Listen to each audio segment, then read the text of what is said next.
Alright, so now we're getting to the core of the course. What is SQL? You might have a lot of questions about SQL and what it does. SQL, which stands for Structured Query Language, is a powerful language used to communicate with databases. Think of it as a programming language specifically designed for managing and manipulating data stored in databases. In essence, a programming language is a set of instructions we use to interact with a system to achieve a specific outcome. With SQL, we're asking the database to provide us with data.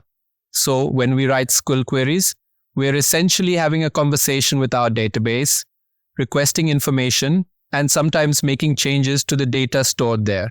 Now, what exactly is a database?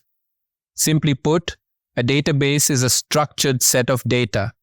You might be wondering what kind of structure we're talking about. There are various ways to structure data.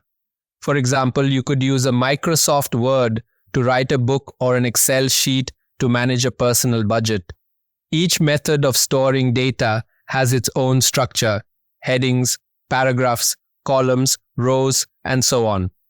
But when it comes to large-scale data, like the kind managed by companies like Amazon or Microsoft, Facebook, Google, X, a more robust system is needed.